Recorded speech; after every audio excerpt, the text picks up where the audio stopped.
Evidentemente estáis viendo una clase enlatada debido a la pandemia que estamos sufriendo. En primer lugar, me gustaría desearos que estéis pasando estos días lo mejor posible.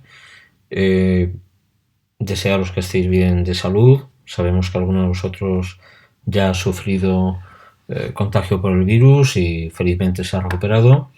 Y bueno, pues esperar que lo paséis lo mejor posible. Muchos tenemos parientes afectados y es una situación que no sabemos cuánto va a durar.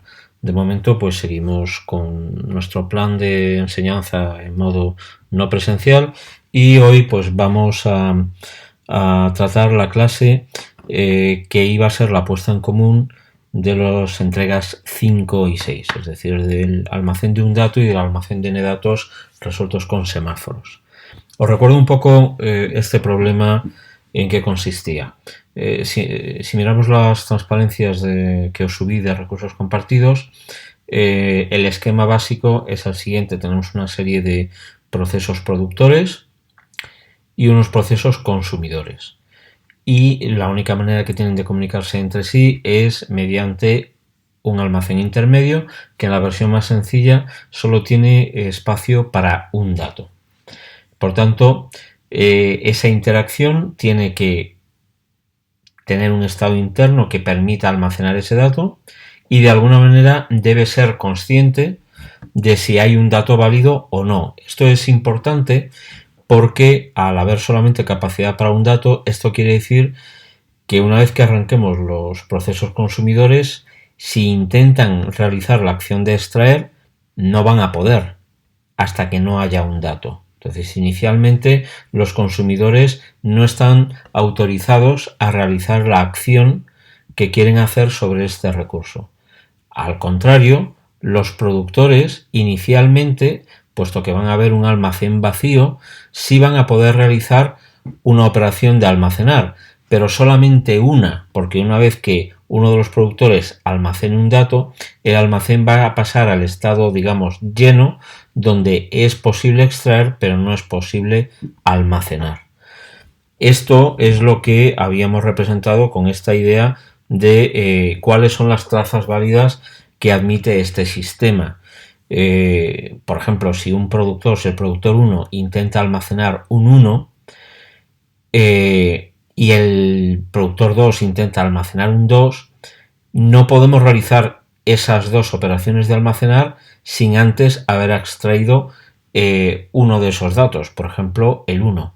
Entonces, una traza válida sería que el productor 1 almacena un 1, luego un consumidor, uno cualquiera, extrae el 1 y entonces volvemos a estar en el modo almacenar y ya podríamos procesar la petición de almacenar un 2 y así sucesivamente. Si analizamos desde fuera el sistema, pues cualquier otro comportamiento que no se adhiera a esa política, como por ejemplo empezar la traza por una extracción o hacer dos almacenamientos seguidos o hacer dos extracciones seguidas, por ejemplo del mismo dato, serían comportamientos ilegales del sistema, no se adecuarían al protocolo de comunicación y sincronización que hemos especificado en este caso.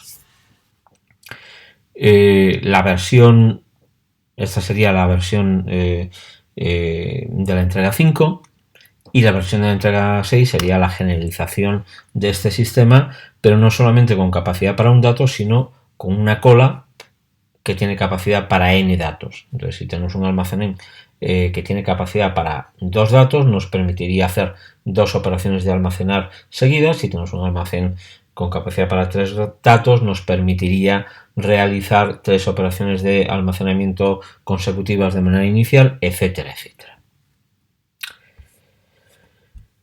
Este protocolo habíamos comentado que se corresponde realmente con una máquina de estados. Efectivamente, el almacén de un dato al final lo que nos produce es una especie de biestable de esta manera. Inicialmente estamos en un estado vacío en el que solamente permitimos transiciones de almacenar y luego pasamos a otro estado que podríamos llamar lleno en el que solamente permitimos transiciones de extraer y volvemos al estado inicial. Este autómata no representa el contenido del almacén, puesto que no es relevante para la sincronización en este problema, pero si quisiéramos representar los datos que se almacenan y que se extraen, tendríamos que por cada uno de los valores que podamos almacenar tendríamos un estado lleno distinto, con lo cual llegábamos a este diagrama de aquí, donde hay tantas transiciones a almacenar como datos almacenemos, tantas transiciones de extraer como datos extraigamos, un único estado vacío y tantos estados lleno como posibles elementos podamos almacenar. ¿De acuerdo? Pero en cualquier caso, desde el punto de vista de la sincronización, es esencialmente un biestable, puesto que todos estos estados son parecidos a efectos de esa sincronización. Bueno, si queréis una descripción más detallada de lo que había que hacer en las entregas 5 y 6, la tenéis también en los minutos iniciales del vídeo que subió Ángel correspondiente a la sesión número 12. Entonces vamos a pasar ahora a ver el código que os proporcionábamos para realizar esta entrega. En el caso de la entrega 5, pues os proporcionábamos un programa principal donde se lanzan los procesos. Ya sabéis que las clases almacén, productor y consumidor son clases que tenéis en la librería cclib.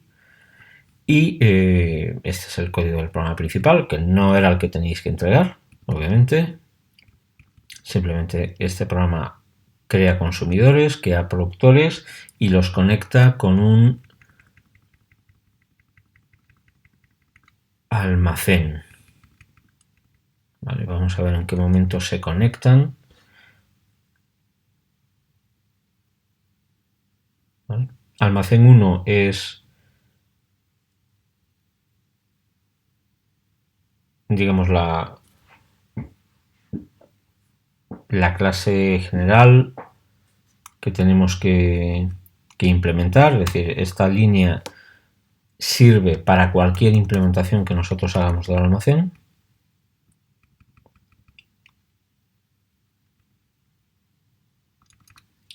Esta es la clase que nosotros tenemos que implementar. Y todos los productores y todos los consumidores reciben el almacén con el que se comunican en su constructor. ¿De acuerdo? De tal manera que cuando lanzamos todos los productores saben a quién tienen que enviar datos y todos los consumidores saben de dónde tienen que recibir esos datos. Y el código, bueno, de terminación habitual. El programa termina cuando todos terminan, si bien en nuestra simulación los productores y los consumidores están infinitamente produciendo datos e intentándolos enviar al almacén. ¿Vale? Y luego está el código que os dábamos que había que completar. Esta es la versión de N. Y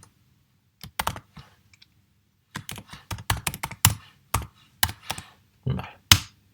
Y este es el código que os dábamos para completar. ¿Vale? Entonces, esta es una implementación de la interfaz almacén, ¿vale? Puesto que tenemos varios problemas productor-consumidor y por tanto todos tienen una operación de almacenar y una operación de extraer. Y almacén 1 es una implementación en particular, en este caso que tenéis que hacer con semáforos, ¿no? Entonces, os dábamos esto, vale.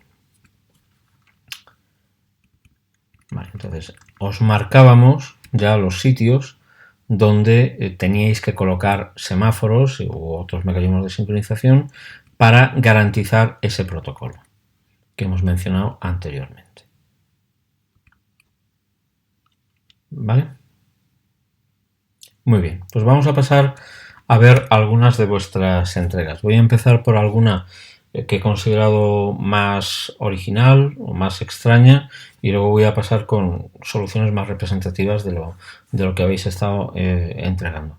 Quiero dar las gracias a nuestra becaria doctoranda Silvia, que me ha ayudado mucho en el proceso del cribado de vuestras entregas. Vamos a echar un vistazo, por ejemplo, esta entrega de aquí. Bueno, esta entrega es un poco complicada. Primero vamos a ir viendo varias cosas. Como siempre, ausencia de comentarios.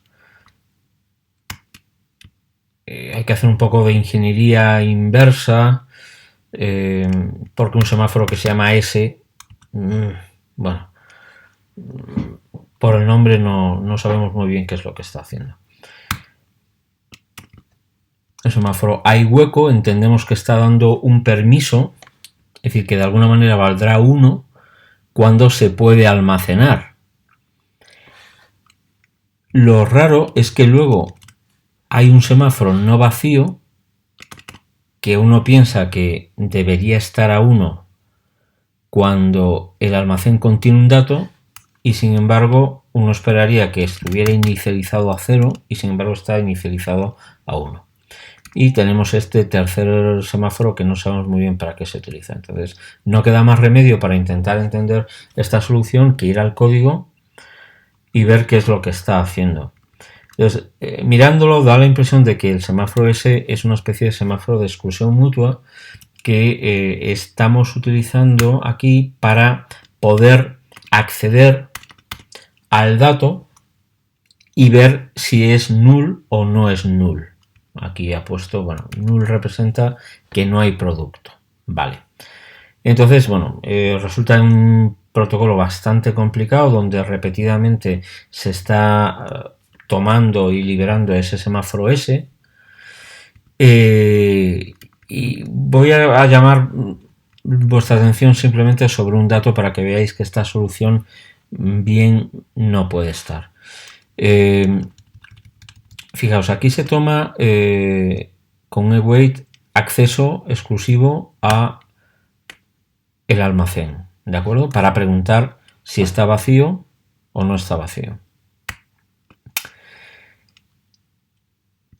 Si no está vacío, es que no podemos almacenar. Entonces, lo que se hace es dejar al proceso productor, que ha llamado a almacenar, se lo va a bloquear en otro semáforo, que es el que se llama hay hueco, que es un semáforo, va a estar esperando a que ese semáforo esté libre. Pero claro, la persona que ha hecho esto, con buen criterio, se da cuenta de que si no libera el semáforo S, se puede quedar bloqueado todo el sistema. No puede venir otro proceso consumidor y hacer nada con la variable almacenado. Entonces lo que hace es inmediatamente antes de hacer este wait hacer un signal. ¿Qué ocurre? Bueno, lo que ocurre básicamente es que nosotros no podemos saber a priori cuánto tiempo pasa entre este signal y este wait. Es decir, aunque aquí en este thread estén escritos uno a continuación del otro, estas dos operaciones no son una única operación atómica. Y desde que se hace este signal, que presupone que el almacén está lleno, a hacer este wait pueden haber pasado 20.000 cosas. Pueden haber entrado otros productores, otros consumidores, y fundamentalmente lo que pasa es que desde el punto de vista de la sincronización, este punto de código en el que no sabemos cómo está el almacén y este otro punto de código son exactamente iguales, porque aquí no sabemos cómo está el almacén y aquí tampoco sabemos nada. Con lo cual realmente no hemos avanzado. Entonces, si esta solución a partir de aquí fuera correcta, esto sobra. Realmente, bueno, nuestra becaria ha analizado un poco la solución en su conjunto y realmente no funciona, pero mmm, el razonamiento es un poco complicado para ver un escenario en el que falla y, y realmente prefería mostraros que realmente no hemos hecho ningún progreso, porque hemos entrado en una sección crítica, luego hemos salido, pero realmente aquí tampoco sabemos si el almacén. Entonces, probablemente la solución buena no necesita nada de esto, sino que directamente debería empezar por un I walk away, es decir, espérate a que haya un permiso para almacenar. Así que da la impresión de que una solución correcta debería empezar por algo como esto. ¿Okay? Luego otra cosa un poco sospechosa es que esta sentencia está repetida. Inicialmente pensé que era un error, pero a lo mejor lo que ocurre es que al ejecutarlo, en algunas ejecuciones pasaban cosas raras y decidió repetirla, no se sabe muy bien por qué, pero probablemente se metía en alguna tipo de situación de carrera y no funcionaba bien. ¿Vale? Bien.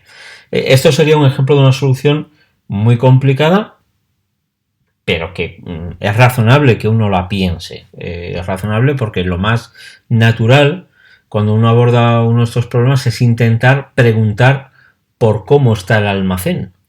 Lo que pasa es que con semáforo las cosas no funcionan exactamente así.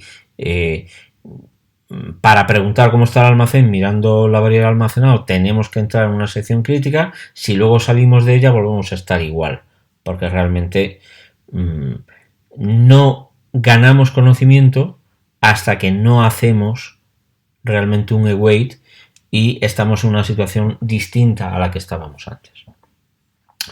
Voy a mostrar otra solución también un poco rara, aunque parte de una idea un poco más centrada, que sería, creo que esta de aquí. A ver, vale. En esta solución hay 3 semáforos también, igual como antes. Voy a colocar esto un poquito. Bueno.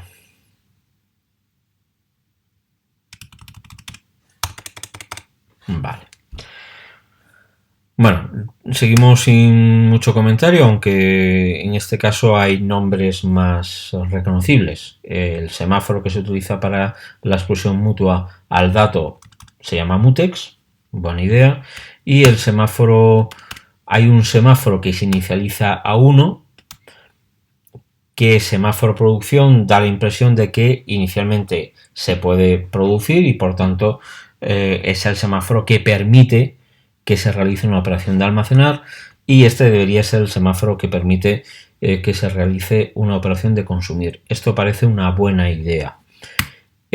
Comentarios. Bien, muchos estáis haciendo esto, es decir, como sabéis que el comportamiento por defecto de nuestro constructor de semáforos es inicializar a 0, en lugar de poner el 0 explícitamente, que lo voy a poner aquí, pues dejáis el constructor sin parámetros.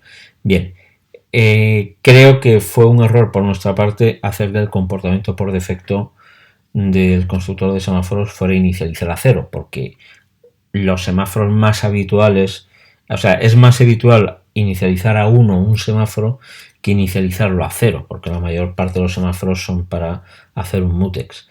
Entonces, creo que ha sido un error y no representa un código muy legible, así que os recomiendo que cuando lo queráis realmente inicializar a 0 lo pongáis explícitamente. Vale. Bueno, entonces vamos a ver.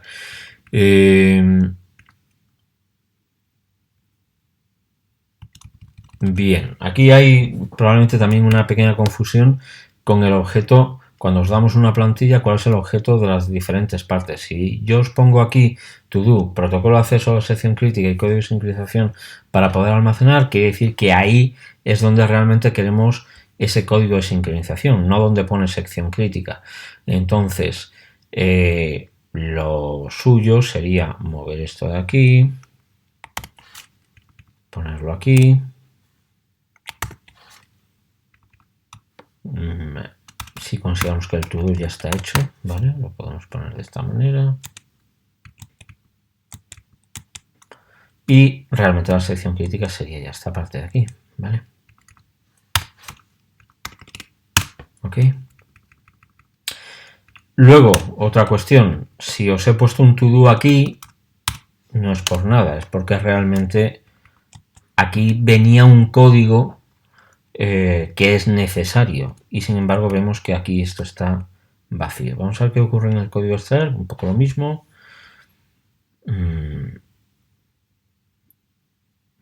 Esto parece que no pertenece aquí, sino que debería estar aquí. La sección crítica es esta. Este es el código, es la parte que os he dicho que no cambiéis.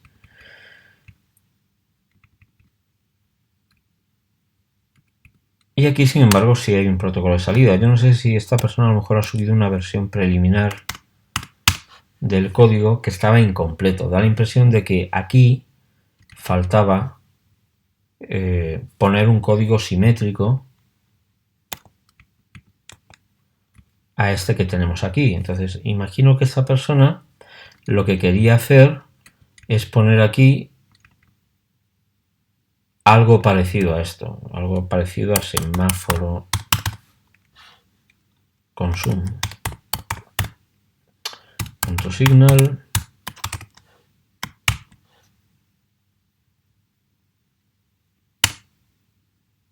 Y mutex.signal.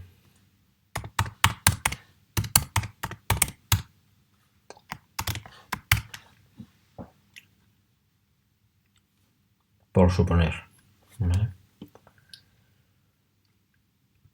Es también un poco raro esta manera de colocar los mutex. Yo habría colocado el mutex.signal antes. Pero bueno, básicamente yo creo que esta persona quería hacer esto, pero ha enviado una versión que estaba un poco a medias. ¿Vale? Bueno, finalmente os voy a mostrar una entrega que sería un poco representativa de lo que habéis hecho muchos, con una salvedad que vamos a comentar enseguida. Vale. Vamos a recolocar un poquito el código para que se vea mejor.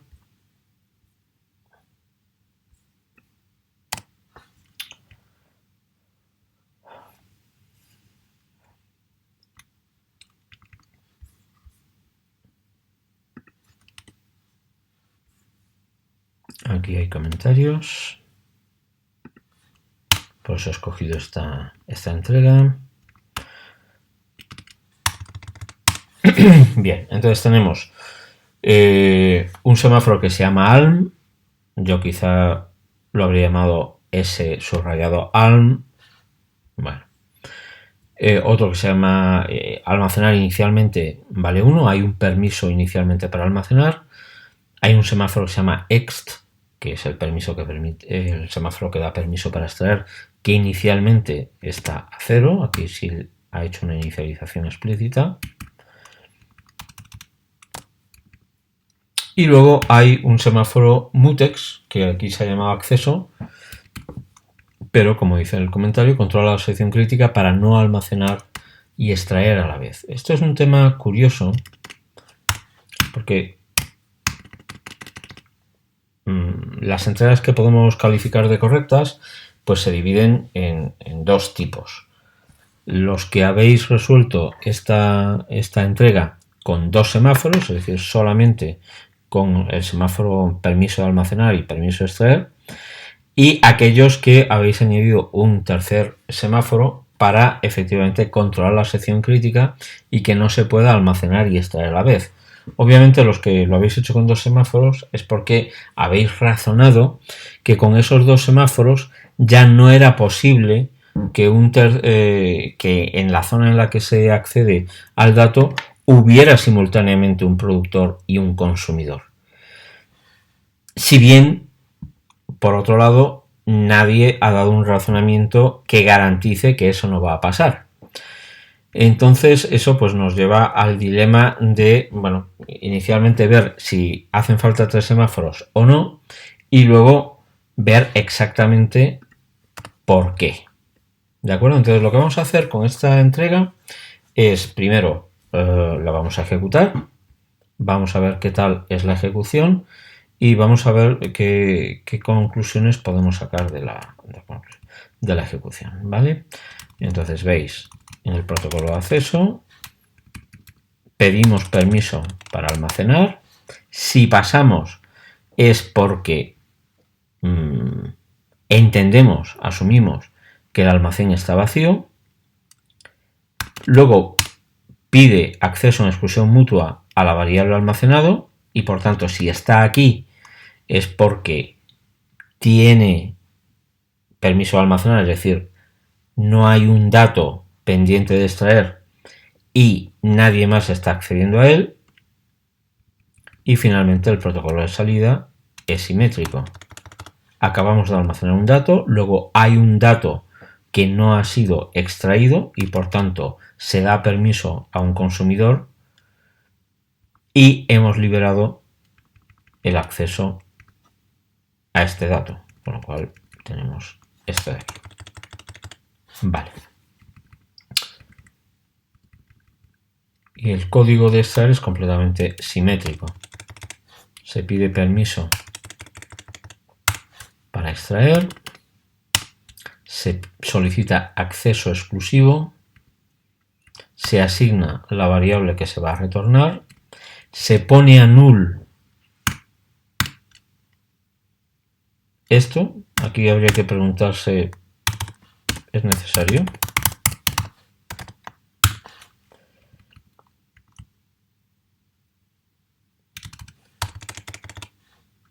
Y finalmente el protocolo de salida. Se libera la exclusión mutua, se otorga un permiso, puesto que ya no hay un dato nuevo en el almacén, se otorga un permiso para un productor para que almacene otro dato y todo vuelve a funcionar cíclicamente. Bueno, pues vamos a ver qué tal ejecuta esto. Vamos a mover esto de directorio.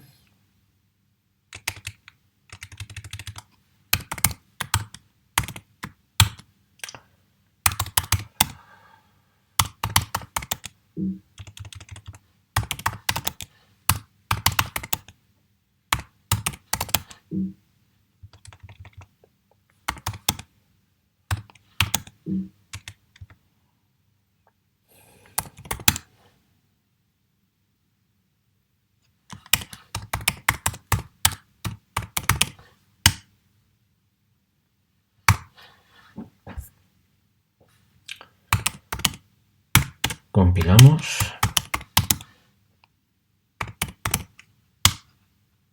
Bien. Compilamos el programa principal.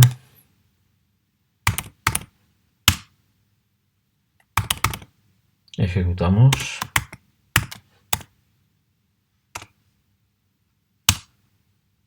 Vale. Hace cosas, no se ha roto. Vamos a paralizar la traza un momento. Bueno, así a simple vista, claro, esto no es muy informativo. Podemos intentar seguir la pista de algunos de los datos. El código 1 tiene este hash de aquí. Vamos a ver que efectivamente alguien lo ha consumido. Bien, parece que hay un consumidor que ha recibido, o sea, este dato no se ha perdido y tampoco parece que esté duplicado. Luego alguien produce el segundo producto que tiene este valor, esta firma, y efectivamente también es consumido. O sea que si vamos siguiendo esto, aparentemente todo lo que se produce se acaba consumiendo. No hay ni datos duplicados ni datos que se pierdan, ¿no? Aquí hemos producido el producto 6 y bueno, en algún momento se consumirá. Por ejemplo, el producto 4 se consume aquí, el producto 3 se consume aquí, el producto 5 se consume aquí. Si dejamos correr esto un poquito más, pues por ejemplo, el producto 61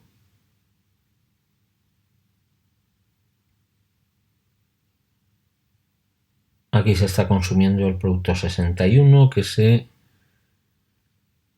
produjo en algún momento, ¿vale? Aquí. Vale, entonces, realmente, si miramos la traza, aunque no es muy legible, vemos que realmente se cumple lo que se esperaba. Todos los productos que se producen acaban siendo consumidos, ninguno se pierde y no hay aparentemente ningún producto que sea consumido más de una vez. No parece que aparezcan duplicados. ¿De acuerdo? Obviamente, si quisiéramos ser un poco más concienzudos con las pruebas, pues podríamos haber modificado para nosotros el programa principal y haber hecho otro tipo de comprobaciones, o podríamos haber modificado el código del almacén para que imprimiera algo cada vez que una cosa se almacena, porque aquí realmente no vemos en qué orden estamos almacenando y en qué orden estamos consumiendo, así que quizá una cosa que podríamos haber hecho es, dentro de las operaciones almacenar y extraer, poner algún print FNL de los que proporciona la librería Conkio y llevar un poco de una manera más civilizada cuando se realizan operaciones de almacenar y cuando se realizan operaciones de consumir. Así por lo menos podríamos ver que toda operación de almacenar va seguida de una operación de consumir y toda operación de consumir va seguida de una operación almacenar, que era inicialmente una de las cosas que queríamos comprobar. Y bueno, podemos hacerlo de una manera breve. Voy a intentar hacer ese pequeño cambio. Voy a incluir la... Voy a copiar.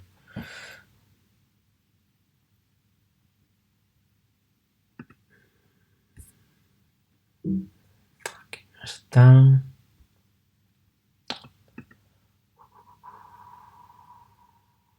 Aquí.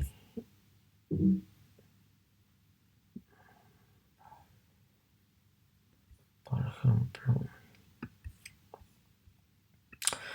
Esta operación de Conkio, vamos a guardar esto un poquito.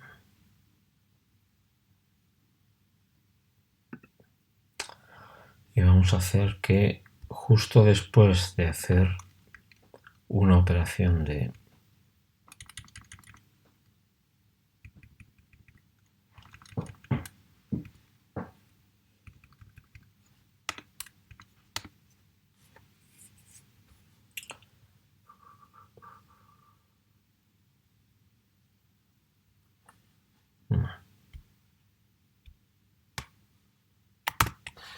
lo suyo sería sacar el código del producto, pero bueno, ya os hacéis una idea.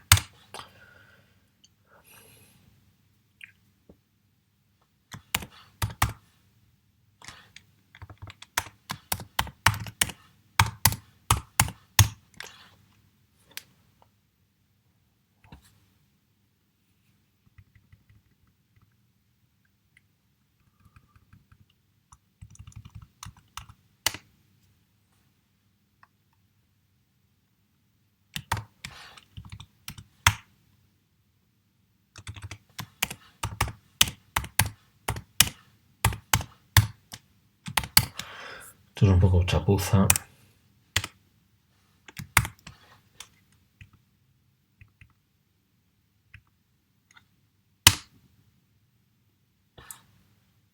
Vale, tenemos que utilizar Conkio.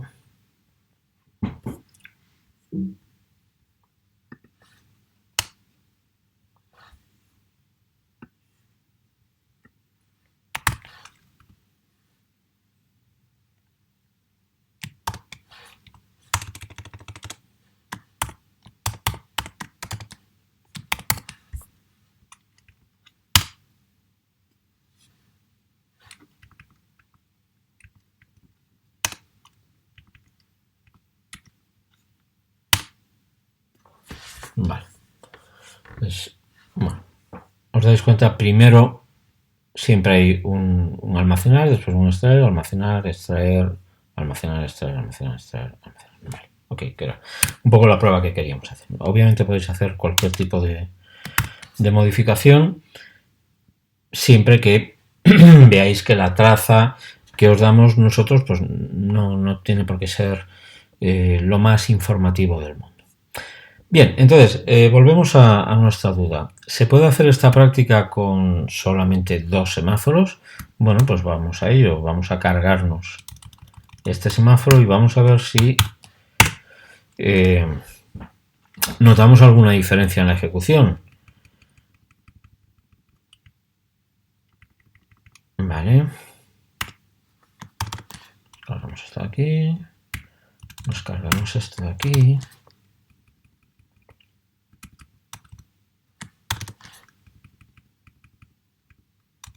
Y nos cargamos esto de aquí. O sea, nos hemos cargado el semáforo acceso. Y ya de paso me voy a cargar esto también, puesto que en ninguna parte estamos preguntando si almacenado es null. Así que mi impresión es que esto tampoco lo necesitamos. Muy bien, volvemos a compilar.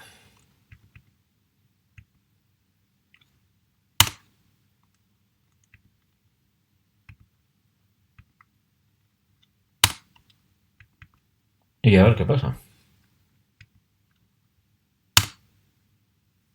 Bueno, pues no se nota nada raro.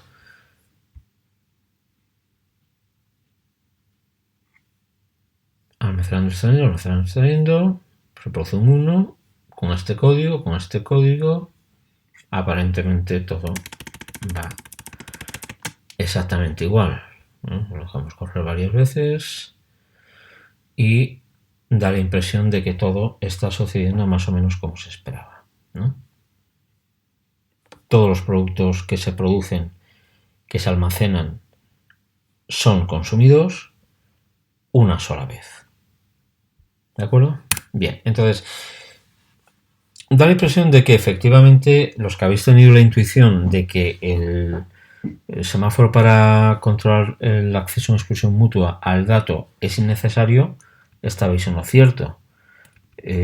No hay manera de que entren 2 productores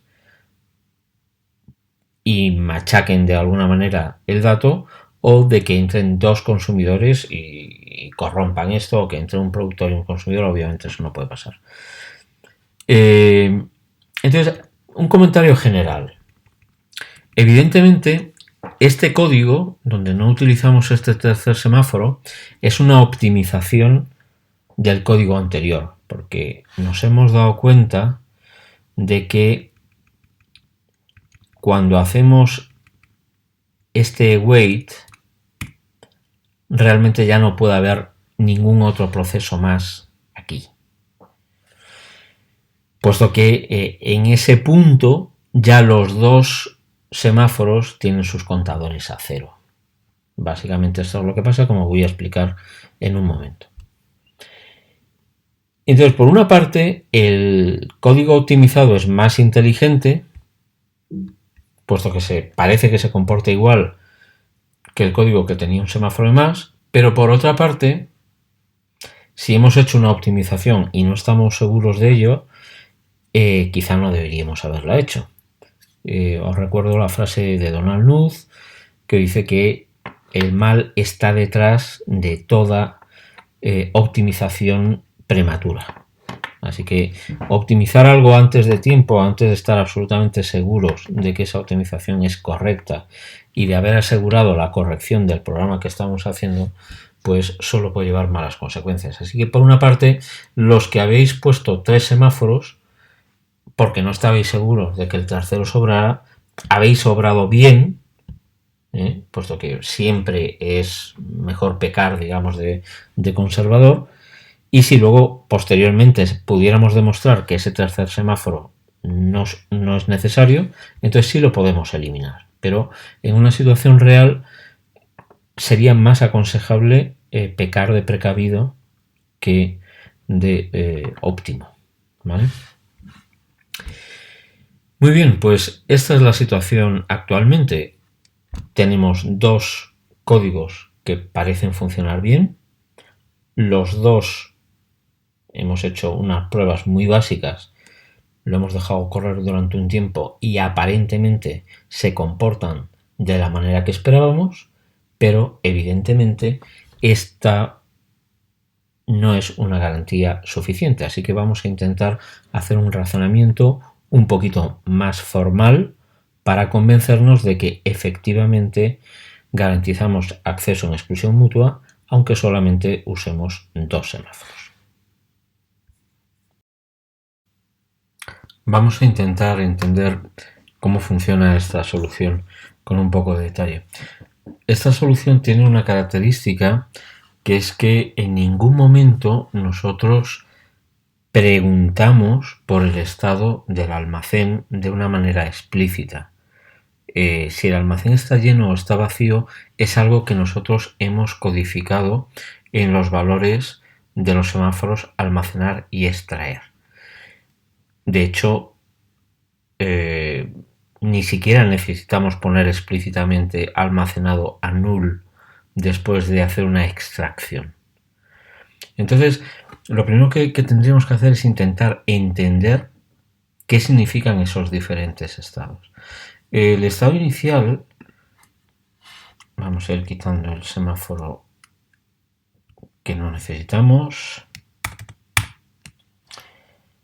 Entonces, inicialmente este semáforo está a 1, el otro semáforo está a 0. Eso significa que hay un primer estado que podríamos llamar vacío, que está representado por el hecho de que este semáforo tenga su contador a 1 y este semáforo tenga su contador a 0. Entonces vamos a anotar el código de esta manera. Si el valor del contador del semáforo ALM es igual a 1 y el valor del contador del semáforo extraer es igual a 0, pues a este estado lo vamos a llamar vacío. Este es el estado inicial del recurso.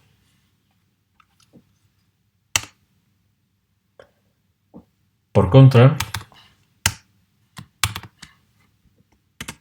si el valor de el semáforo almacenar es 0 y el valor del semáforo extraer es 1, estamos en un estado en el cual el almacén debe de estar lleno porque podemos extraer algo y no podemos almacenar nada. Entonces estamos en el estado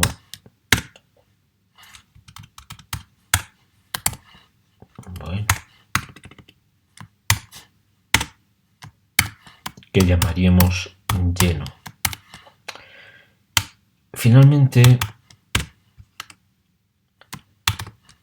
hay otra situación que se ve cuando se va ejecutando el programa, que es que los dos semáforos están a 0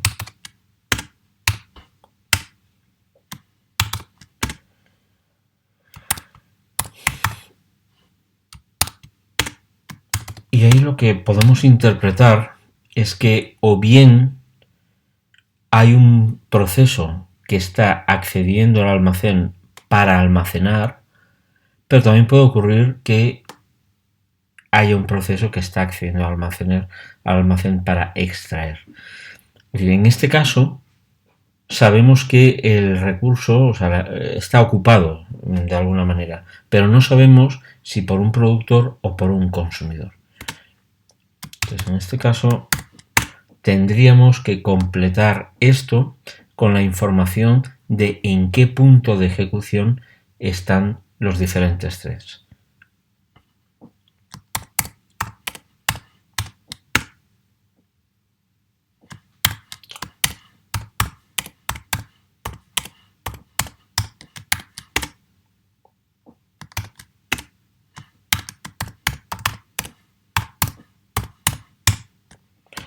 Por tanto, el estado por el que pasa este programa viene determinado por el valor de los contadores de ambos semáforos y además por el punto de ejecución, el contador de programa de cada uno de los threads. Y en cada momento pueden estar o bien fuera de la sección crítica o bien dentro de la sección crítica. Hemos quedado que por las pruebas a las que hemos sometido el programa, aparentemente nunca puede haber dos threads dentro de la sección crítica. Esto es algo que no hemos observado. Y por tanto, si solamente puede haber un thread aquí dentro, dependiendo de cuál sea, estaremos en el estado almacenando o en el estado extrayendo. Entonces, vamos a intentar hacer este razonamiento de una manera sistemática, es decir, vamos a crear una máquina de estados, un sistema de transiciones y vamos a ver qué valores válidos de estos diferentes estados podemos alcanzar. Entonces, inicialmente, este es el estado que hemos llamado inicial, este es el estado que hemos llamado vacío, ¿no? P es un productor, estoy modelando solamente un sistema con un productor y con un consumidor. Entonces el productor estaría fuera de la sección crítica, el consumidor también estaría fuera de la sección crítica y el semáforo que yo he llamado semáforo de almacenar tendría el valor 1 y el semáforo del permiso de extraer tendría el valor 0, su contador. Entonces, este es el estado que hemos llamado almacén vacío. En este estado, lo único que puede pasar es que entre en la sección crítica el productor. Recuerdo que simplemente estoy modelando un productor y un consumidor. Y esto nos llevaría a un estado diferente. Entonces, he etiquetado esa transición con la ejecución completa del await. Estoy pintando en azul las cosas que se ejecutan en el thread del productor y luego mostraré en otro color las que se ejecutan en el thread del consumidor. Entonces, si el productor ejecuta await sobre el semáforo que le permite almacenar, pasaremos a un estado en el cual los dos contadores de los semáforos son 0, el consumidor no ha conseguido acceso a la sección crítica, pero el productor sí, el productor está dentro. Entonces, este estado es al que llamamos almacenando. Entonces, en este estado puede salir de la sección crítica el productor y esto nos llevaría a el estado que hemos llamado lleno. Aquí los dos están fuera de sus secciones críticas, el permiso para almacenar está a 0 y el permiso para extraer está a 1. Y si seguimos haciendo lo mismo, pues si aquí en este estado pide permiso para entrar el consumidor, pasaríamos a un estado simétrico de este, que es el que llamaríamos extrayendo, y si se va ese consumidor, nos volvería a llevar al estado inicial, que es el estado de vacío. Entonces, un primer análisis preliminar de cómo se comporta este código para un productor y un consumidor nos llevaría a estos 4 estados. Pero, cuidado, esta simplicidad es engañosa. De hecho, todo este protocolo parece más sencillo de lo que realmente es, porque en este estado realmente pueden estar sucediendo dos cosas. Puede que el consumidor no haya llegado todavía a la línea donde hace el await sobre el semáforo de extraer, o puede que haya intentado el await y esté bloqueado en ese await. Entonces, si el consumidor está bloqueado en el await del semáforo de extraer, realmente esta transición de aquí no se produce.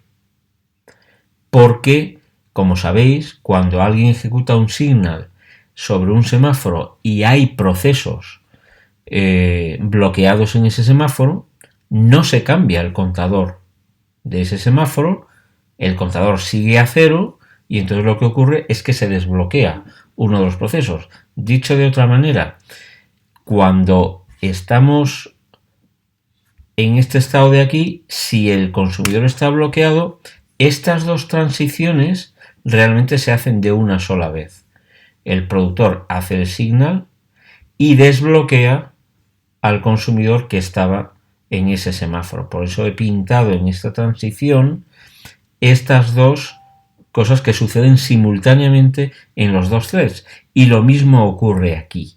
Si aquí el productor está ya bloqueado en el semáforo de almacenar, no tenemos dos transiciones, no se llega a ver este contador a 1, sino que realmente suceden las cosas simultáneamente, el signal y el desbloqueo de la await por parte del productor. Y de hecho, este sistema puede estar perfectamente transitando entre estos dos estados casi todo el tiempo sin pasar por estos dos estados de aquí.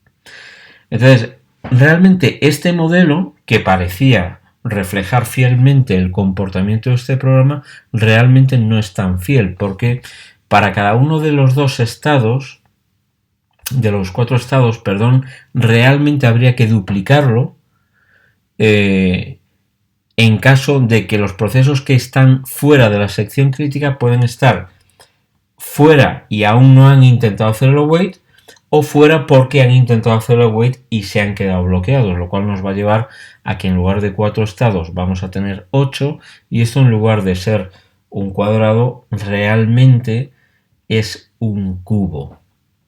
Así que el sistema es un poquito más complicado. Ese cubo, donde los bloqueos son explícitos, es el que tenemos en este otro grafo. Y entonces, esto, como veis, se complica por momentos. El estado inicial es este de aquí. Este es nuestro estado vacío. Este es el estado almacenando. Este es el estado lleno. Pero para cada uno de ellos tenemos otros estados. Si en el estado inicial el consumidor intenta consumir, va a intentar el await sobre el semáforo extraer, se va a quedar bloqueado. Ahora cada proceso puede estar fuera, dentro o a medias, puede estar bloqueado, y entonces los contadores están en el mismo estado, pero, como recordáis, el estado de un semáforo viene dado por su contador, pero también por la cola de procesos que están bloqueados. Entonces, en este caso, no es lo mismo que no haya nadie bloqueado en ese semáforo o que haya alguien bloqueado en ese semáforo. Entonces, hacemos el mismo razonamiento en todos los casos.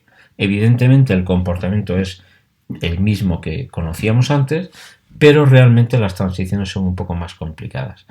El problema del grafo anterior es que esta situación en la cual realmente los estados representan dos posibles estados y tenemos como pares de transiciones superpuestas, no es, digamos, una buena cosa a la hora de modelar un sistema con una herramienta automática. Es mejor eliminar estas ambigüedades y, de hecho, cuando uno modela un sistema ciberfísico, muchos de los problemas vienen a veces con no modelar adecuadamente cosas que pueden suceder en un único paso. Y se conocen casos famosos de coches que se frenan cuando se pulsan dos botones y cosas por el estilo. Entonces, siempre es mucho mejor tener un sistema donde realmente sabemos exactamente que cuando hay una transición cambia solamente lo que tiene que cambiar, ¿vale? Entonces, este sería nuestro estado extrayendo, ¿vale? Y aquí están realmente todas las posibilidades que puede haber en este código. Entonces, resumiendo, si tenemos un almacén de un dato con un productor y un consumidor, estas son todas las cosas que pueden estar pasando aquí. Realmente hay 4 estados de verdad y 4 estados prima, digamos, dependiendo de que el otro proceso esté bloqueado o no esté bloqueado. Pero el comportamiento está perfectamente capturado por este sistema de aquí.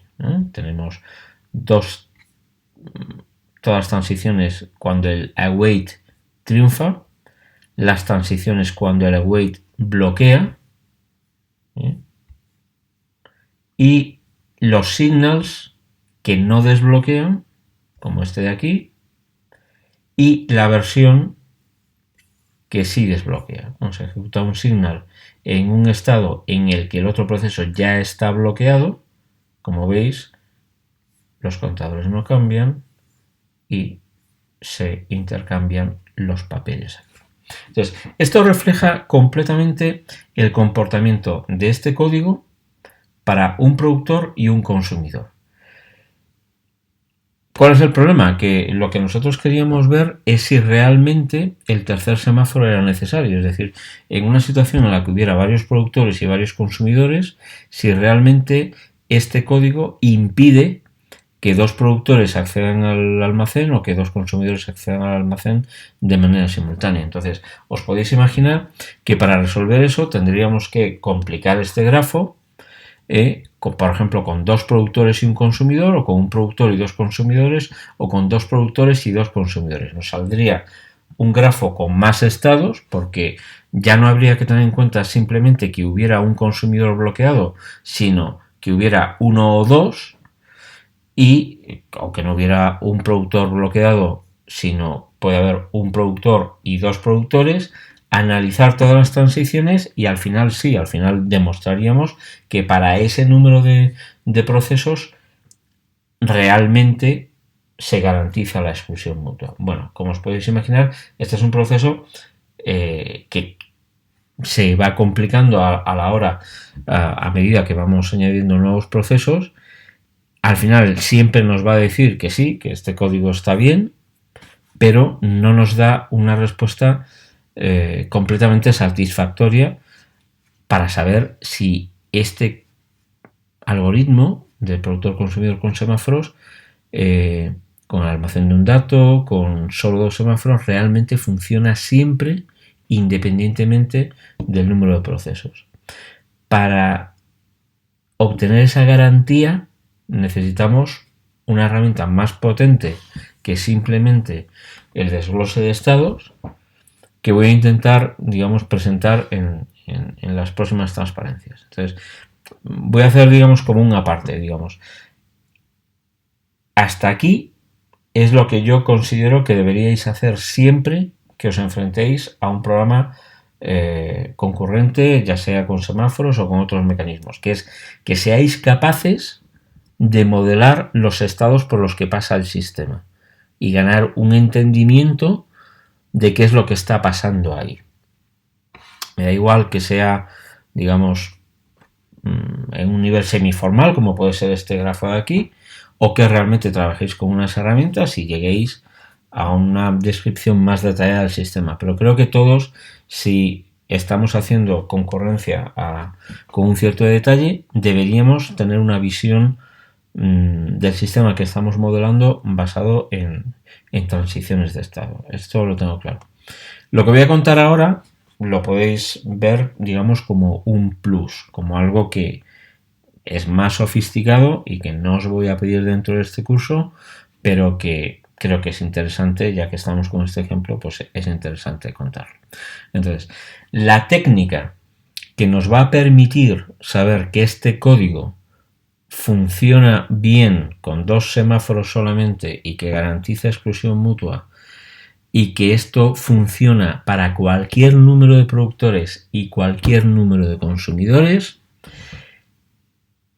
es una técnica basada en propiedades invariantes. Y para introducir cómo vamos a utilizar esta técnica de invariantes, voy a recurrir a un problema que probablemente conocéis y que es un problema, bueno, de matemáticas recreativas bastante conocido. Entonces, el problema sería más o menos este. Imagináis que estáis confinados en casa porque ha habido una pandemia y estáis intentando estudiar concurrencia a tope, pero tenéis un hermano pequeño que se porta mal y no os deja estudiar, o son vuestros padres los que se portan mal y no os dejan estudiar. Entonces, ¿cómo os los quitéis de encima? Bueno, pues le prometéis que les vais a regalar no sé qué o que vais a hacer no sé qué cosa si consiguen resolver el siguiente problema, que es coger una cuadrícula más o menos de esta forma e irla llenando de dominós, ¿no? De piezas de 2×1, de tal manera que se cubra completamente. Esto es un ejemplo pequeño, pero bueno, para fastidiar y para que echaran más tiempo ahí, pues le podríais dar un tablero de 8×8 y que se tiraran ahí todo el tiempo necesario buscando la solución, porque obviamente no hay solución.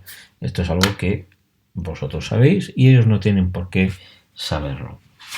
Bien, entonces, si se coge este problema, pues uno empieza a poner piezas por ahí, más piezas, más piezas, más piezas, y aquí ya vemos que nos la vamos a pegar, ¿no? Porque pongamos como pongamos la siguiente pieza, nos van a quedar 2 casillas sin ocupar, pero bueno, se puede volver a empezar y volver a intentarlo, pero nosotros sabemos que esto no va a funcionar.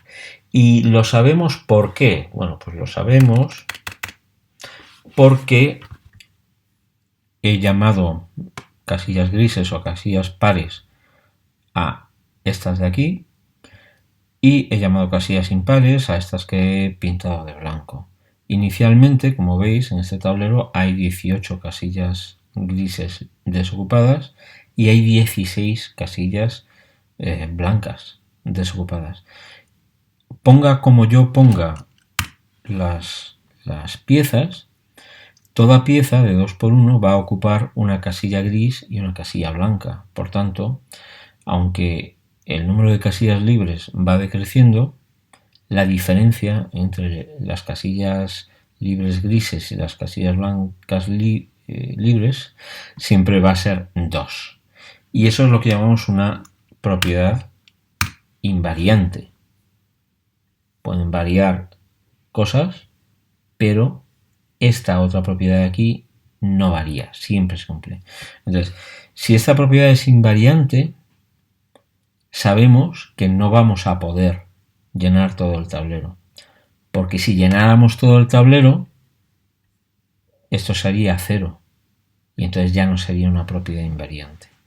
De hecho, esas 2 casillas libres que nos quedaban antes son precisamente 2 casillas grises que no vamos a poder cubrir en el mejor de los casos. Bueno, pues este tipo de razonamiento basado en una invariante, que siempre las demostraciones de imposibilidad usando invariantes lo que esconden realmente es una demostración por inducción, es lo que utilizamos muchas veces en informática para demostrar propiedades sin tener que bajar al análisis de todos los casos posibles que pueden darse en el programa. Simplemente establecemos que cierta propiedad se cumple al principio y luego demostramos que pase lo que pase, si la propiedad invariante se cumplía, en el siguiente estado la propiedad invariante se sigue cumpliendo. ¿Cómo se aplicaría este razonamiento al código que hemos estado utilizando? Pues bueno, básicamente lo que tenemos, he reducido un poco el grafo de estados que teníamos para un productor y un consumidor. Aquí lo que nos podemos dar cuenta es que hay ciertos estados donde uno de los semáforos está a 1 y en todos esos estados lo que se cumple es que no hay ningún proceso en la sección crítica, ¿no? Es decir, ambos procesos o están fuera o uno de ellos está bloqueado. Mientras que los estados en los que ambos semáforos están a 0 siempre tienen uno de los procesos dentro, ¿vale? Este es el que llamamos almacenando, el almacenando prima. Este es el que llamamos extrayendo y este sería este es el extrayendo prima, y este sería el extrayendo, ¿vale? Entonces, observando cómo se comporta el programa para solamente dos procesos, hemos derivado esta propiedad de aquí, ¿vale? He llamado a ticks al número de threads que están en alguna de las dos secciones críticas, y entonces me doy cuenta de que parece que siempre, en todos los estados, se está cumpliendo esta propiedad de aquí. O sea que esto, por lo menos, para el caso de un productor y un consumidor, siempre se cumple. Siempre se cumple que el número de threads que están dentro de la sección crítica accediendo al dato es igual a 1 menos la suma de los contadores de los dos semáforos. Vale, entonces, bueno, dice, ¿y esto para qué sirve? Bueno, esto es muy importante porque aquí tenemos un grafo que solo nos vale para un número determinado de procesos. Mientras que aquí tenemos una fórmula donde no nos dice nada del número de procesos. Simplemente es una relación entre qué procesos están en qué sitio y qué valores tienen los semáforos, que es precisamente lo que queríamos buscar, ¿no? Es decir, qué significa qué relaciona, digamos, el estar dentro o fuera con los valores de los semáforos. Y parece ser que esta fórmula nos lo está dando. Entonces, para nosotros ver si esto funciona para cualquier número de procesos, lo que podemos hacer es coger esta propiedad e intentar anotar el código que teníamos, ¿vale? Esto sigue siendo válido, ¿de acuerdo? Pero ahora vamos a ver qué es lo que está pasando. Entonces vamos a ver si eso realmente es una propiedad invariante. Entonces, el estado inicial es este de aquí. Es un estado en el cual esto vale 1, esto vale 0 y los dos threads están fuera. Luego ticks vale 0, threads in critical section. Entonces, podemos decir que después de declarar esto, inicialmente se cumple la invariante. Porque ticks es igual a 0.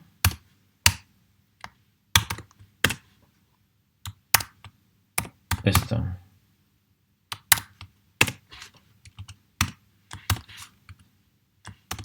es igual a 1 y esto es igual a 0. Vale.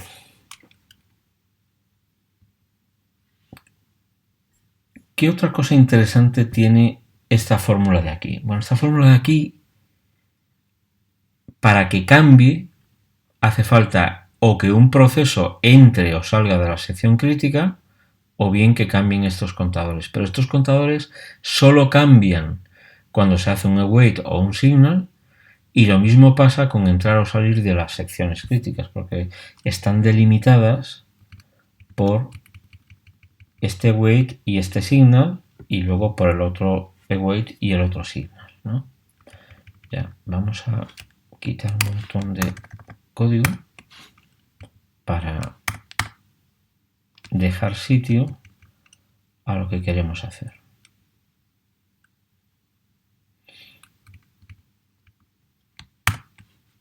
Y esto también lo quitamos, ¿vale? Bueno, esto no tiene que haberlo quitado.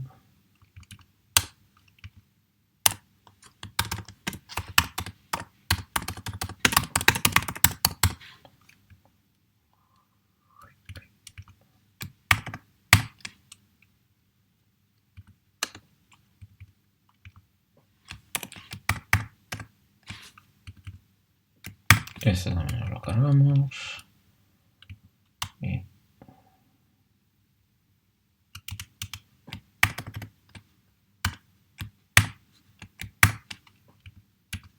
vale. Ya tenemos solo lo que necesitamos para razonar sobre este código.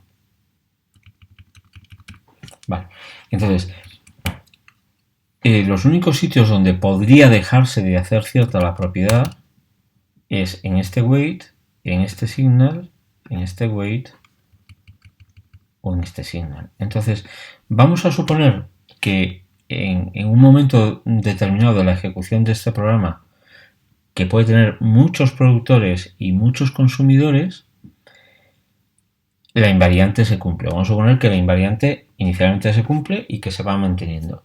Y vamos a ver que pase lo que pase, la invariante no puede dejar de cumplirse. Entonces, vamos a suponer que un proceso productor llega a este wait. Entonces, suponemos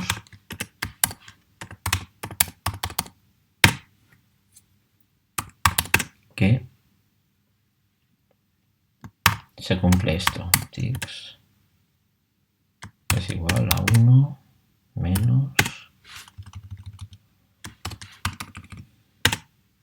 el valor de alm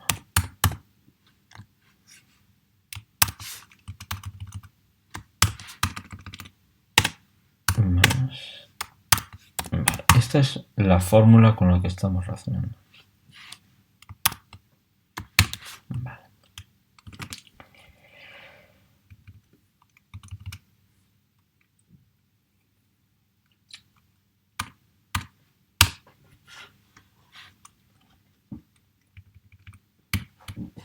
Si estamos aquí,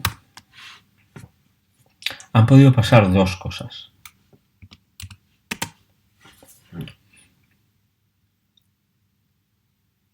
Si el productor consigue entrar en la sección crítica. Entonces, bueno, primera cuestión. Esta fórmula de aquí, no lo he comentado, pero esta fórmula de aquí garantiza la exclusión mutua, si os dais cuenta. Porque si no hubiera exclusión mutua, Tix podría valer 2. Pero Tix nunca puede valer 2 porque esto es no negativo y esto es no negativo. Entonces, en el mejor de los casos, esto puede valer 0. Entonces, el valor máximo de Tix, si esta fórmula es invariante, es 1. Luego esto es muy importante porque de esta fórmula podemos deducir la propiedad que queríamos probar, ¿vale? Entonces, parto de que en los estados anteriores hay exclusión mutua. Luego, si estábamos aquí, como mucho puede suceder que haya otro proceso accediendo a la sección crítica. Entonces, ¿qué ocurre si un productor ha conseguido entrar en la sección crítica? Pues si está aquí dentro, como el valor máximo de Tix es 1, eso quiere decir que Tix tiene que ser igual a 1. No queda más remedio. Y si Tix es 1, entonces tiene que cumplirse que esto es igual a 0 y esto es igual a 0, ¿vale? Necesariamente, ¿vale?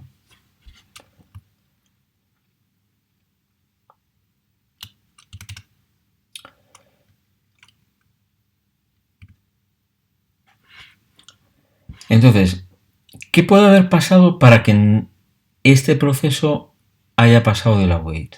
Bueno, pues pueden haber pasado dos cosas. Que haya intentado hacer el await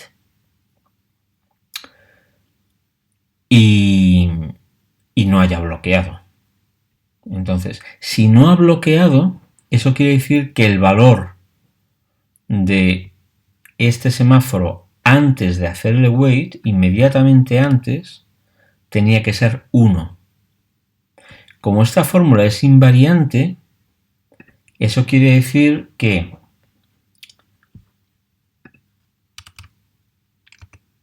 voy a poner dos casos. Caso 1.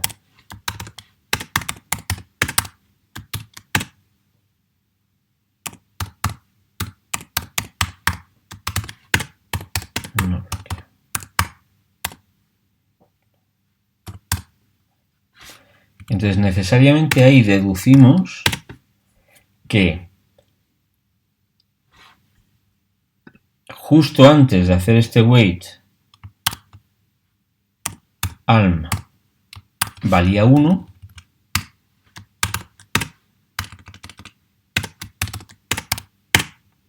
y entrando en esta fórmula necesariamente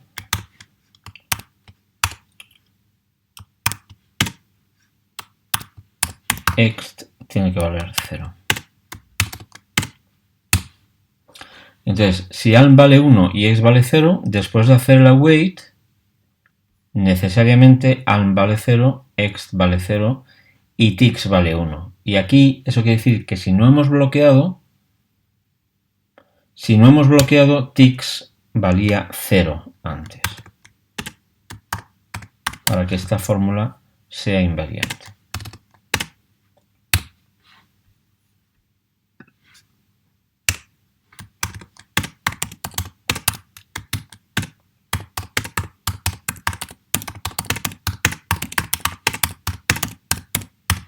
Vale.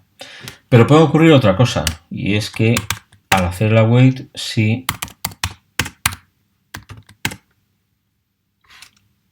bloqueemos.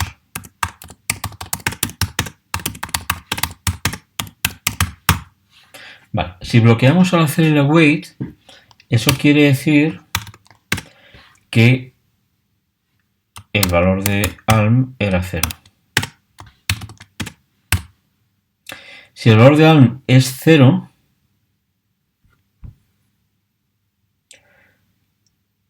pueden ocurrir varias cosas. Puede ocurrir que tix valga 1 porque el valor de extraer también sea 0 porque había un proceso que ya estaba dentro,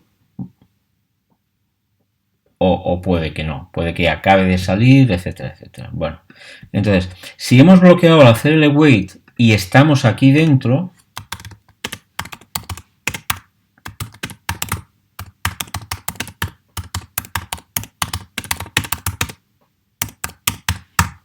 eso quiere decir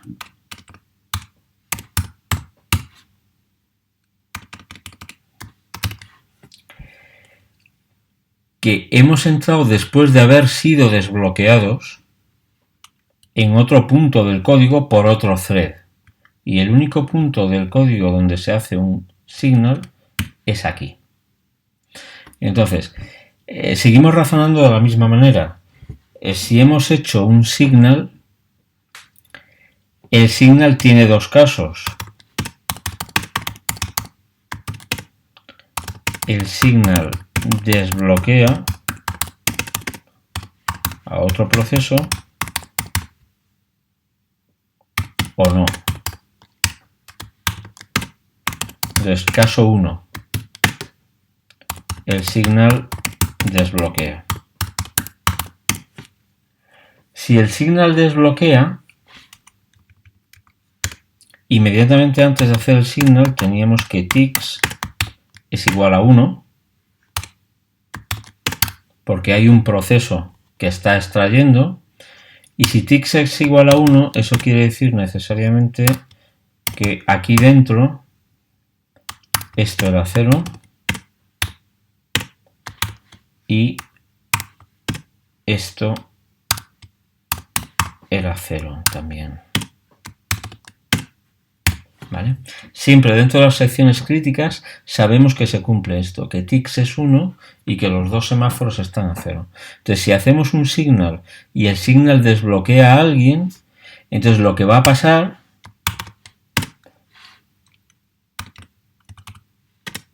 es que eso va a poner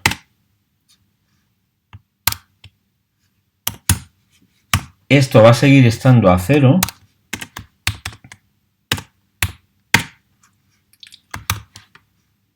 esto va a seguir estando a 0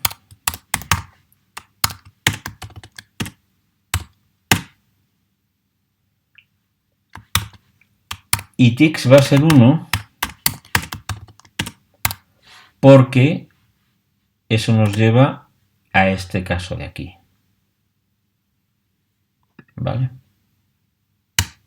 Entonces, En ese caso tenemos tix igual a 1, o sea, exactamente esto de aquí. Bueno.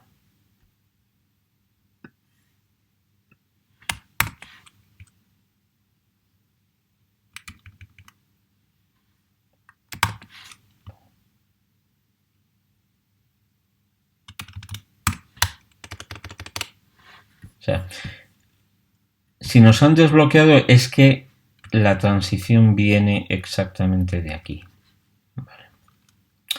Vale. Y si, el otro caso que tenemos aquí, después del signal,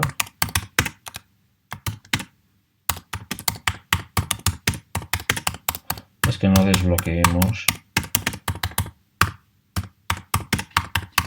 a ningún thread.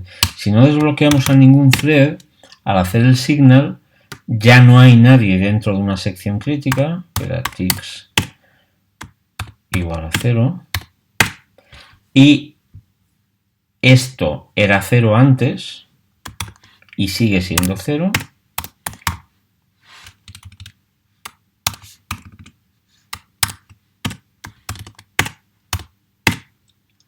Pero el contador de almacenar se incrementa.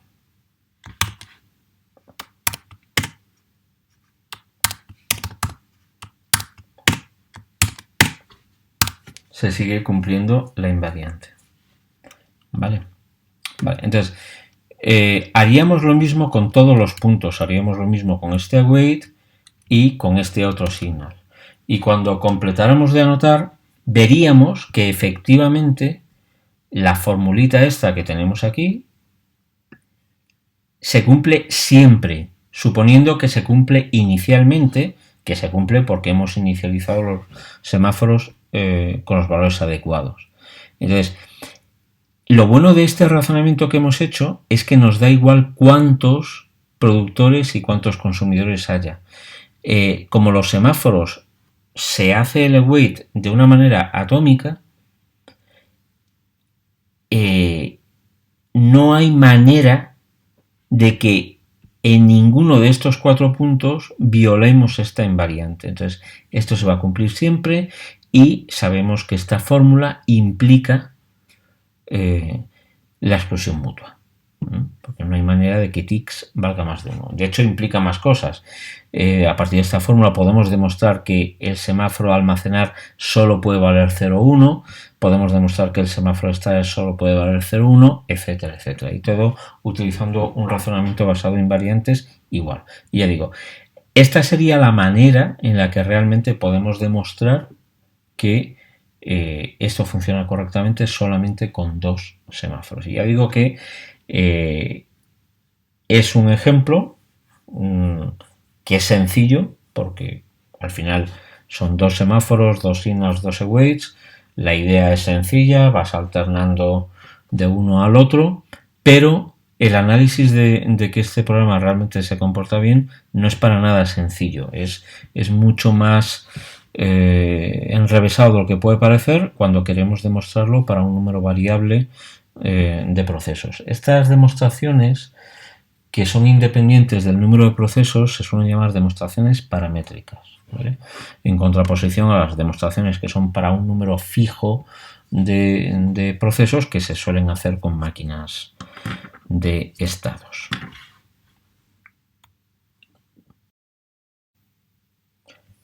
Bueno, vamos a ver qué pasa con la entrega 6.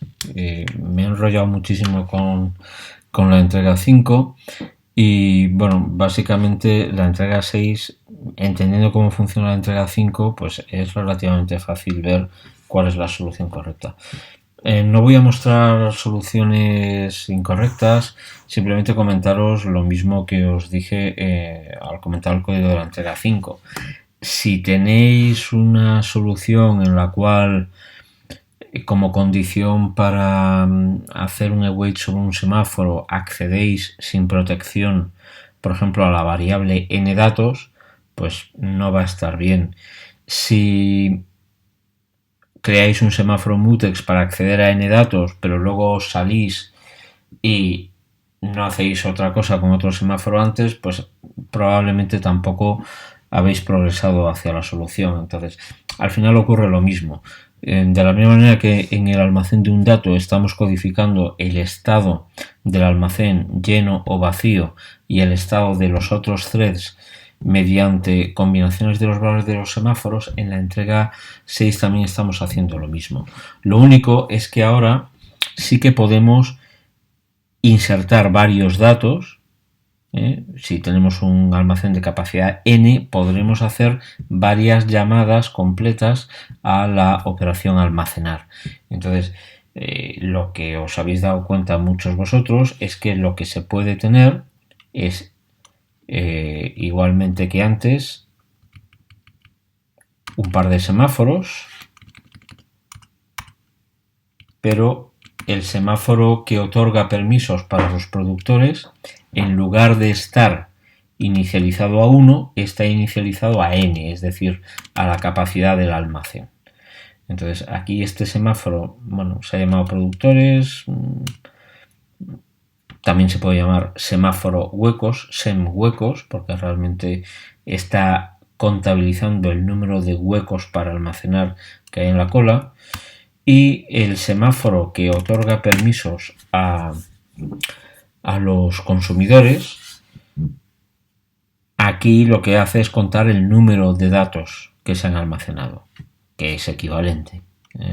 Entonces este semáforo, como inicialmente el almacén está vacío, pues se ha inicializado a 0. ¿Vale? Entonces lo pongo explícito y tal.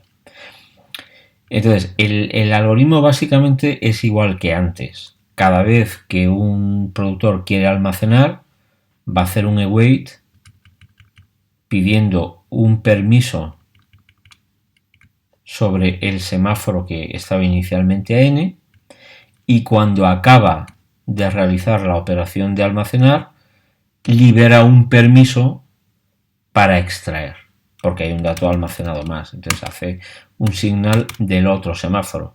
Mientras que el código de extraer pues es simétrico. Pide un permiso para almacenar y para extraer. El nombre no es muy tal. Es decir, y libera un permiso para los productores después de realizar la operación.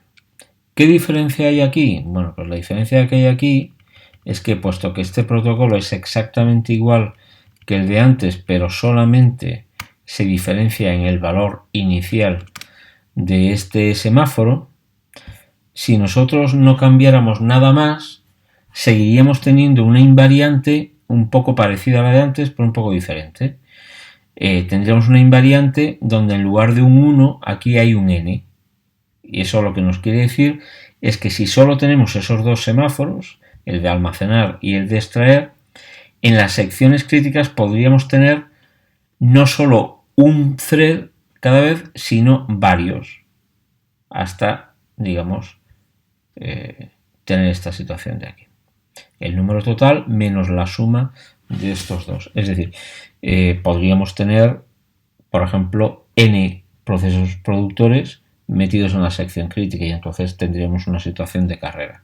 Entonces, eso nos obliga a tener en este caso sí que hace falta un tercer semáforo en mutex para garantizar el acceso en exclusión mutua a los datos que estamos manejando en la cola, ¿vale? Entonces, de todo este razonamiento, al final lo que llegamos es, bien, en este caso rescatamos el tercer semáforo, el de mutex, el que vimos que en la entrega 5 no era necesario, lo tratamos de la manera habitual, se inicializa 1 y entonces ya queda esta solución. Primero, los productores miran, yo diría, hay huecos en la cola, ¿no? Pues realmente esto no tiene que ver con el número de productores que haya. ¿Vale?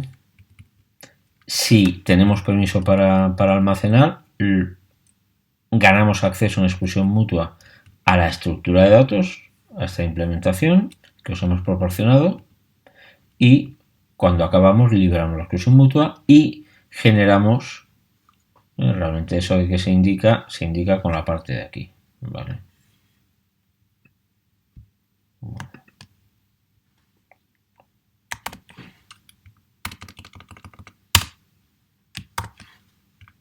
Y esto realmente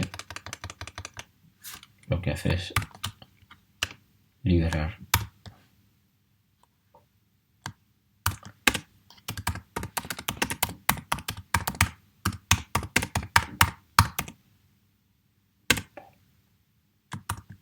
Bueno, algo así, ¿vale? O sea que, resumidamente, la solución del ejercicio 6 es entender el ejercicio 5 y generalizarlo. Inicializar los permisos de almacenar a n y mantener el mismo esquema, solo que preservando el tercer semáforo, el semáforo de mutex. Una consecuencia de esta fórmula de aquí es que ahora ya los límites para estos semáforos son diferentes. De esta fórmula lo que nosotros podemos sacar es que tanto el semáforo de almacenar como el semáforo de extraer van a estar fluctuando entre 0 y n. O sea, pueden tener un rango distinto al que tenían antes.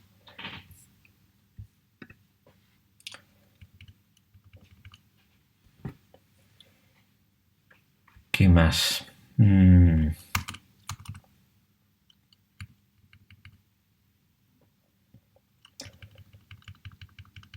Y nada más. Mientras haya algo en el almacén, digamos que se ha consumido un producto, vale. Entonces, a medida que se va llenando el almacén, van bajando los permisos de almacenar, puede llenarse, en cuyo caso se bloquearían todos los productores, pero entonces tendríamos el semáforo de los consumidores, el semáforo de extraer, pues valdría capacidad. Y entonces eso quiere decir que podría venir una racha de n consumidores y llevarse los datos, ¿vale? Evidentemente las pruebas serían igual que en el caso de la entrega 5, etcétera, etcétera. Entonces, como es todo muy parecido y simplemente es cuestión de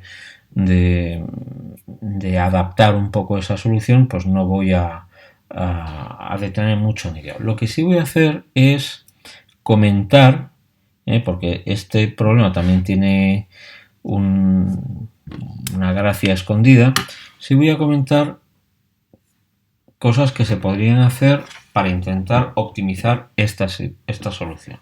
A ver, una gracia que tiene este problema es que nosotros os hemos fijado una implementación particular de la cola. En este caso os hemos proporcionado el típico array circular, la típica cola circular, que consiste en un array, vamos a poner que capacidad fuera 20, entonces esto sería almacenado de 0 y esto sería almacenado de 19, la última posición, y que se maneja incrementando, moviendo un par de cursores a extraer y a insertar, que se van incrementando en aritmética módulo 20 en este caso, ¿no? Entonces, esta sería una situación en la cual tenemos capacidad 20, el número de datos en este momento es 15 y por tanto hay 5 huecos, y en funcionamiento pues tendríamos el semáforo de los productores valdría 5, ¿no? Más o menos, y el semáforo de los consumidores podría valer perfectamente, podría valer 15 si todos estuvieran fuera de las secciones críticas, ¿vale?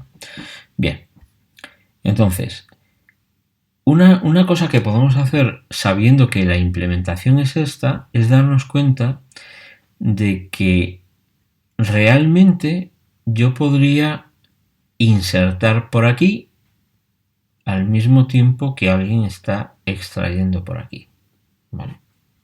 Esto puede parecer totalmente absurdo si cada uno de estos datos es un número o es un dato muy pequeño, pero si cada una de las cosas que tenemos en esta cola es una información muy voluminosa, podría tener sentido, podría ganarse algo de eficiencia consiguiendo que se hiciera una inserción y una extracción sobre la estructura de datos al mismo tiempo, ¿vale? Entonces, lo que os planteo como problema para digamos, continuar esto si queréis, una cosa completamente opcional, es que razonéis sobre el código que os damos y sobre la solución que acabamos de ver y cómo podríamos modificar para que se pudieran hacer una inserción y una extracción más o menos simultáneamente, ¿vale? Tal como está puesto el código ahora mismo, hay esta variable de aquí que es utilizado tanto en el código de extraer como en el código de insertar, ¿no? Pero quizá os debéis preguntar si esa variable se está utilizando. ¿Vale? Entonces, ya digo, pensar sobre el problema, habría que conseguir que no hubiera dos inserciones al mismo tiempo ni dos extracciones al mismo tiempo, pero hasta qué punto podríamos ser capaces de simultanear una inserción y una extracción con esta estructura de datos. Es un problema interesante que os planteo para que lo penséis y si queréis pues me podéis enviar por correo las soluciones o hacerme preguntas o lo que sea. Luego, otra cosa que os podéis plantear es si esa solución donde se puede hacer parte de la inserción y parte de una extracción al mismo tiempo, si eso de alguna manera viola lo que hemos visto de los recursos compartidos, que son sistemas que desde fuera se ven como transiciones atómicas y cada una de esas transiciones es una operación del recurso. En este caso, o almacenamos o extraemos. Entonces, si recordáis lo que se menciona en esas transparencias de recursos, las máquinas de estado, las máquinas de transiciones de los recursos compartidos, no hay que interpretarlas de una manera rígida con el concepto de exclusión mutua, sino con la noción más relajada de serializabilidad. Entonces, la serializabilidad lo que quiere decir es que yo puedo permitir que un almacenar y un extraer se hagan un poco solapados en el tiempo, siempre que el efecto conjunto de esas dos operaciones sea equivalente o bien a la secuencia de primero hacer el almacenar y después el extraer, o al revés. Mientras desde fuera no se note que hemos hecho un poquito de trampa y lo hemos hecho un poquito al mismo tiempo, el razonamiento basado en transiciones sigue siendo válido, ¿vale? Bueno, pues una cosa era plantear ese ejercicio. Aquí cerramos lo que son las clases teóricas de semáforos. Por supuesto, vamos a seguir haciendo problemas como preparación para el parcial y en general clases de problemas que hagamos. Por supuesto, hay muchos exámenes antiguos que podéis mirar con problemas de semáforos, pero digamos como bibliografía muy básica para que sigáis investigando el tema de los semáforos, pues os recomendaría un libro que está libre, que es el Little Book of Semaphores, que es simplemente una colección, es un libro de recetas donde hay un montón de protocolos de sincronización. Aquí veis unos cuantos. Por supuesto está el almacén de un dato, por supuesto está la exclusión mutua, lectores, escritores, etcétera, etcétera, y son, bueno, pues son problemas típicos de concurrencia resueltos con semáforos. Está bien entender esas soluciones, pero lo que no vais a encontrar es ninguna demostración demasiado detallada de que esas soluciones funcionan. Si acaso explicaciones un poco en lenguaje natural. Entonces, un poco como resumen de lo que hemos visto hoy, pues que os deis cuenta de que los semáforos son un mecanismo muy potente, se pueden hacer cosas muy sofisticadas con ellos.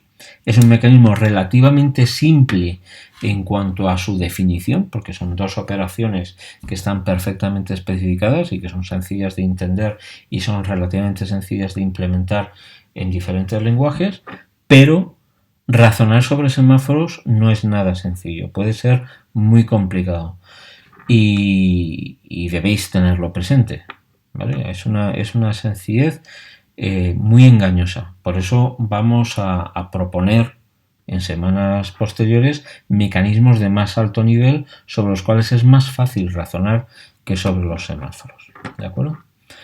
Bueno, pues gracias por su atención. Se me ha hecho muy larga esta clase, pero bueno, es lo que hay. Hasta luego.